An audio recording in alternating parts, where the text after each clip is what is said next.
Бадарчны үлгэрээс дархан ноёнтой цэц булаалдсан нь.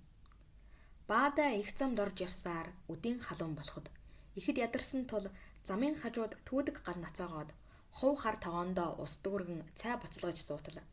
Нэгэн ноёны жишүүл бололтой нэг хяа хурч ирээд "Аймаа Бадарчнаа, энэ замаар манай дархан ноён морилж яваа тул бушуухан зам зайлдаа хөө" гэсэнд Баада "Танаа ноён хэр зэргийн дархан бэ?"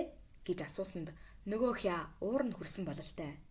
"Ямар ч байсан эзэн хаанаас дархан цол шагнагдсан юм даа хөө. Чи яах нь?"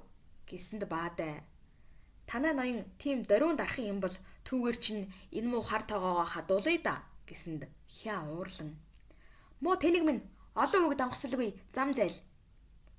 Гэтэл Баада "Хөөе тэнгээ, чамайг зайл гэж байна" гэд таягаараа замыг нүдсэнд хяа тэсэлгүй уурлан "За чи гайгүй.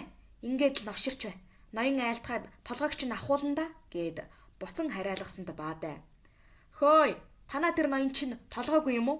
Миний энэ муу зэнтгэр толгой таарахгүй бидтэй л гэж айлтгаарай да" хэмээн хойноос нь хашгирчээ.